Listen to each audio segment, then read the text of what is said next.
UP roadways जिंदाबाद, चालक प्रचालक जिंदाबाद, चालक प्रचालक जिंदाबाद, वर्कशॉप साथी जिंदाबाद, यूपी रोडवेज जिंदाबाद, संविदा आउटसोर्स को नियमित करो, संविदा आउटसोर्स को नियमित करो, संविदा आउटसोर्स को नियमित करो।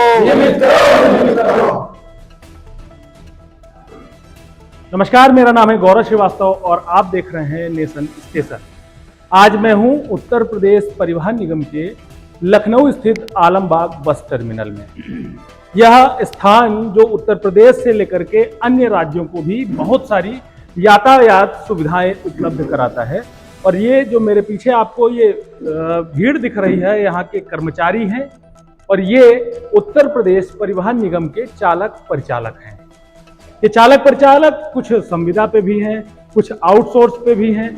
ऐसे करके पूरे प्रदेश के अलग अलग डिपो से, अलग अलग क्षेत्रों से यहाँ पर चल करके पहुंचे हैं और इनकी कुछ मांगे हैं जो सरकार से रख रहे हैं, वो उत्तर प्रदेश परिवहन निगम के प्रबंध तंत्र से रख रहे हैं। आइए बात करते हैं। यहाँ पर बात करने के लिए उत्तर प्रदेश संविदा कर्मचारी संघ के जो प्रदेश अध्यक्ष हैं वो मौजूद हैं, आपसे बात करेंगे। क्या नाम है आपका सर? आप? नीरज चौधरी। क्या मांगे हैं जो आप यहाँ पर एकत्रित हुए हैं अपने कर्मचारियों के साथ, और प्रबंध तंत्र से क्या आप मांग रखना चाहते हैं कि आपकी जो मांगे पूरी करनी है, या जिस भी मामले को लेकर के आपने यहाँ पे बैठक बुलाई है? हम अपने माननीय योगी जी जो हमारे उत्तर प्रदेश के यशस्वी मुख्यमंत्री हैं जी, उनके उनके कुशल निर्देशन में, उनके आशीर्वाद से और हमारे सम्माननीय परिवहन मंत्री माननीय दयाशंकर जी के आशीर्वाद से परिवहन निगम को जो नई बसें मिली हैं उसके लिए हम उनके आभारी हैं। उन्होंने 5000 महिला कर्मचारियों की जो भर्ती की, जो हमारी बहनें आई हैं, उसके लिए भी हम उनका आभार व्यक्त करते हैं कि उन्होंने एक नई भर्ती का स्रोत हमको दिया, हमारे परिवहन निगम को जनशक्ति की पूर्ति कराई। हम उनसे एक निवेदन करना चाहते हैं कि परिवहन निगम आज वर्तमान की तारीख में लगभग 40 से 45 हज़ार हमारे संविदा कर्मचारी हैं, जिसमें आउटसोर्स शामिल है। मैं उनसे अनुरोध करना चाहूँगा कि जो वर्षों से संविदा पर काम कर रहे हैं, उनका जीवन, उनका सेवा काल समाप्त होने पर आया है। अब उन कर्मचारियों को अगर रेगुलर कर दिया जाए तो उनके जीवन में एक उल्लास और हंसी खुशी की बात होगी। हर कर्मचारी ये चाहता है, हर उसका परिवार चाहता है कि उसके परिवार में खुशियाँ हों, और जब कोई कर्मचारी रेगुलर होगा तो वो और दोगुनी गति से, अच्छे मन से काम कर पाएगा। कई वर्षों से सुनते आ रहे हैं कि 2001 तक के जो लंबित प्रकरण थे, जो भी कर्मचारी 2001 से पहले के थे संविदा पर, उनको रेगुलराइजेशन के जद में लाने के लिए उनकी सूची मांगी जा रही थी। उस पर अभी क्या प्रक्रिया चल रही है और क्या अभी कार्रवाई लंबित है? जो 2001 से 1 तक की जो रेगुलर करने की जो कार्रवाई मुख्यालय स्तर पर गतिशील है, वो अभी कार्रवाई प्रक्रिया में है और उस पर हमारे माननीय प्रबंधन को निर्णय लेना है। आशा है कि उस प्रक्रिया में भी कुछ सुधार नज़र आएगा और जो भी हमारे उस साथी रह गए हैं नियमित होने के लिए, हमारे माननीय परिवहन मंत्री और परिवहन मंत्री जी के कुशल निर्देशन में ये प्रक्रिया भी पूर्ण होगी। और परिवहन मंत्री जी का स्पष्ट एक संदेश है कि परिवहन निगम को बेहतर बनाना है। इस दिशा में हम वो जो भी कदम उठाएंगे वो हमारे कर्मचारियों के हित में ही होगा। डग्गा मारी को लेकर के काफी रोष व्यक्त किया जा रहा था परिवहन निगम के कर्मचारियों द्वारा, और हमने कई जगह पर देखा कि कई अधिकारी भी उस डग्गा मारी को बैन करने में लगे हुए थे। तो अभी उसकी स्थिति क्या है हालिया दौर में? वर्तमान में सर ये कि हमारे जो चालक प्रचालक हैं, डग्गा मारी के कारण उनका जीवन जो है एक संकटमय जीवन से गुजर रहा है। जो डग्गा मार 4 व्हीलर 2 व्हीलर है, वो हमारे अधिकारी बहुत ही जो है मेहनत कर रहे हैं उसको रोकने के लिए। और ये डग्गा मार की वजह से वर्तमान में जो हमारे चालक प्रचालक हैं, इनका लोड फैक्टर नहीं आ पाता, और जब लोड फैक्टर नहीं आ पाता तो इनके वेतन से कटौती होती, इनकी रिकवरी होती, कभी इनकी संविदा समाप्त होती है।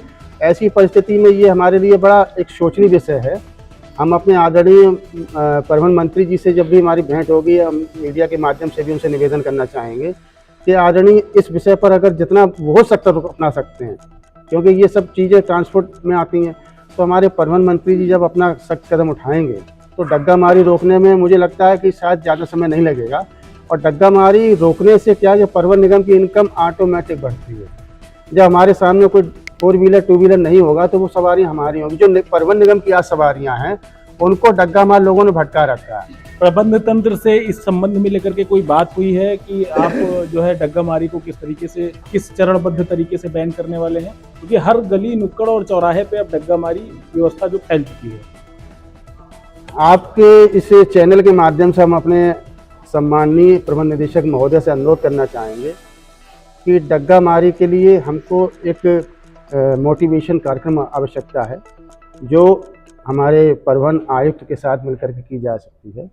हमारे आदरणीय परिवहन मंत्री के द्वारा जो भी दिशा निर्देश दिए जाएं डग्गा मारी रोकने के लिए, उस पर सभी को तन मन से काम करने की आवश्यकता है।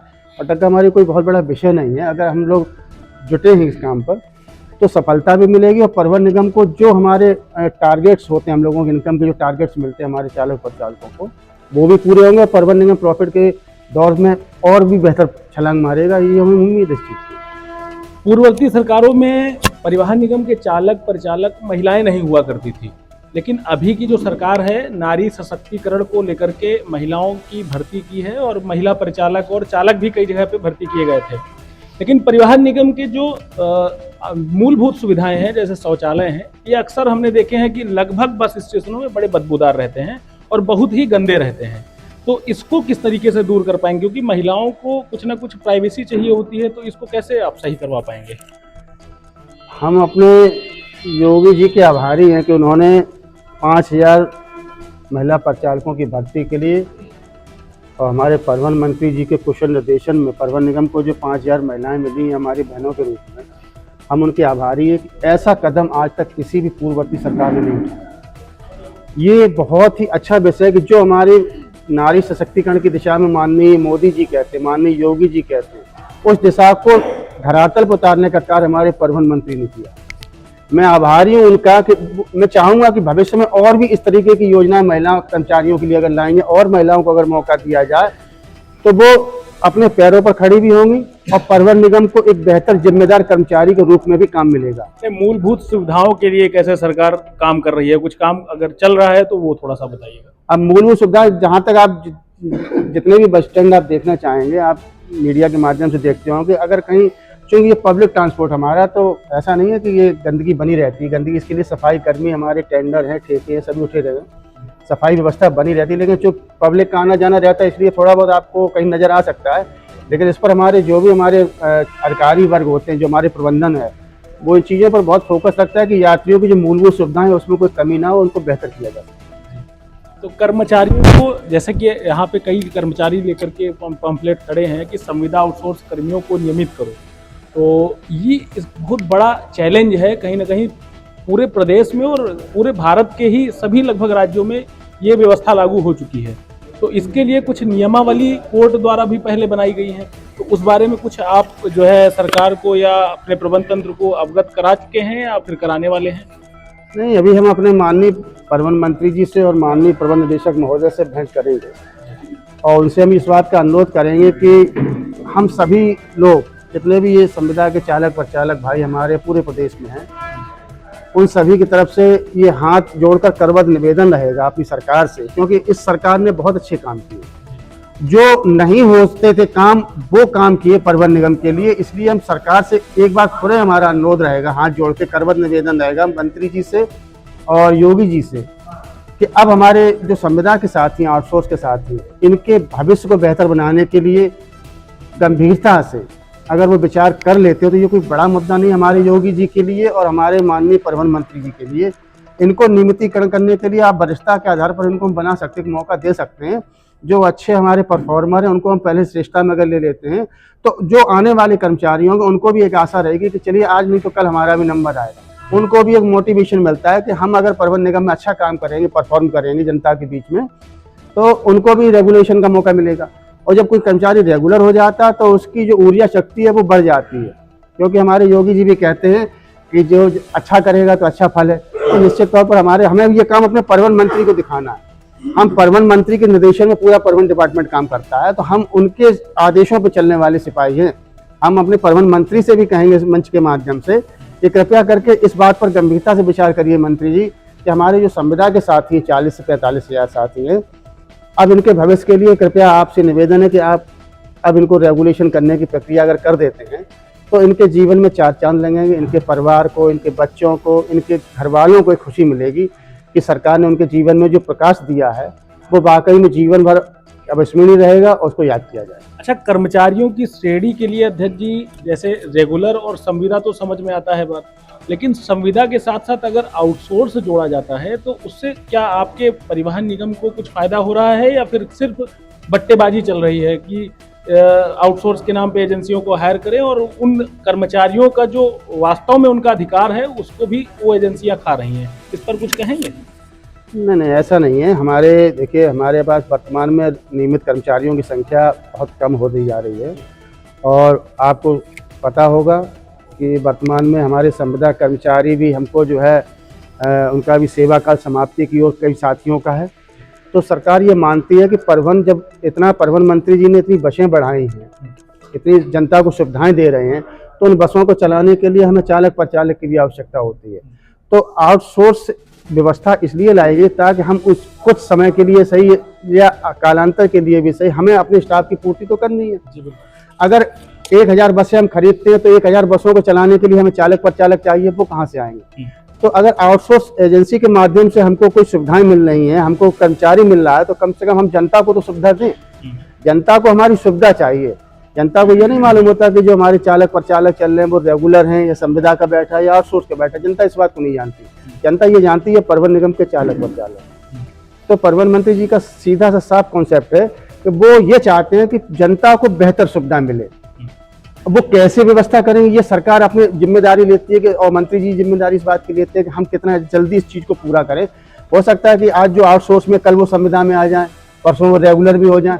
तो ये कोई बड़ी बात कुछ प्लान है यहाँ यूपीएसआरटीसी का? अब ये तो यूपीएसआरटीसी जो हमारे माननीय प्रबंधन है या हमारा जो माननीय परिवहन मंत्री जी है, शासन है, वो देखते हैं। चलिए, एक अंतिम सवाल ये है कि परिवहन निगम के कर्मचारी जो है अपनी बसों को यात्री जब बैठाते हैं तो कहीं ना कहीं डग्गा मार जो चालक होते हैं वो कई ज़्यादा संख्या रहती है उनकी, 4 से 5 की रहती है एक बसों में, तो मारपीट की कई सारी संभावनाएं पनप जाती हैं। कई जगह पे वाद विवाद होते भी देखे जाते हैं। तो उसके लिए क्या कहना चाहेंगे? कर्मचारियों की सुरक्षा के लिए प्रबंधन से क्या कहेंगे? अब उसके लिए तो हमारे जो है माननीय परिवहन मंत्री जी, जो हमारे परिवहन विभाग और परिवहन निगम दोनों को देखते हैं, उनके अधीन ये दोनों ही शाखाएं हैं। जैसा उनका आदेश होता है वो हम लोग मानते हैं और करते भी हैं। हम सिर्फ इतना ही कहेंगे, अनुरोध करेंगे अपने सभी कर्मचारियों की तरफ से कि परिवहन निगम को बेहतर बनाने के लिए अगर हर जिले में डग्गा मारी पर थोड़ा अंकुश लगाया जाए, इनकी सघन चेकिंग की जाए, क्योंकि जो डग्गा मारी है वो डग पे सरकार का ही नुकसान करती है। कहीं ना कहीं राजस्व का नुकसान हो रहा है या अन्य चीज़ों के नुकसान को करते। और परिवहन निगम एक ऐसा संस्थान है उत्तर प्रदेश सरकार का जो सारे टैक्स पेड करता है। हम लोग बिना टैक्स के, बिना फैसिलिटीज़ के, बिना मानकों को पूरा किए हम लोग अपनी बसें नहीं चलाते हैं। हमारे प्रबंध निदेशक का भी यह स्पष्ट कहना रहता है कि कोई भी बस बिना मानक के पूरा नहीं चलना चाहिए, क्योंकि हम जनता के प्रति जवाबदेह होते हैं। अगर हम जनता को बेहतर सुविधा नहीं दे पाएंगे तो हम फेल्योर की स्थिति में जाएंगे। उससे परिवहन निगम की छवि खराब होगी और छवि खराब कोई करना नहीं चाहता है। हम लोग जनता की सेवा में अपनी सेवा देते हैं, तो हमारी सेवाएं अगर बेहतर हो। और डग्गा मारी एक ऐसा विषय है कि डग्गा मारी पर अगर जिस दिन हमारे परिवहन मंत्री जी अगर जो है सख्ती का रुख अख्तियार करते हैं, और हमारे आज के वर्तमान में हमारे अधिकारी भी बहुत सहयोग करते हैं। डिपो में आपने देखा होगा कि वो खुद फील्ड में उतर करके, अब आप समझिए परिवहन निगम को अपना सर्वस्व निछावर करने वाले हमारे कर्मचारी मौजूद हैं, हमारे अधिकारी मौजूद हैं, जो खुद हमारे ARMs होते हैं, हमारे RMs होते हैं। वो जब मैदान में उतरे हुए हैं डग्गा मारी को अपने डेट पर हटाने के लिए, रोकने के लिए, तो आप बताइए इससे ज़्यादा हम लोग और कितना कर सकते हैं। और ये क्यों कर रहे हैं? क्योंकि हमें परिवहन निगम से प्यार है। हम परिवहन निगम का वेतन पाते, इससे हमारा परिवार चलता है। हमारा अगर कोई भगवान, खुदा, वाहिगुरु जो भी है, वो हमारा परिवहन निगम है। और परिवहन निगम को चलाने वाले हमारे परिवहन मंत्री और मुख्यमंत्री हैं।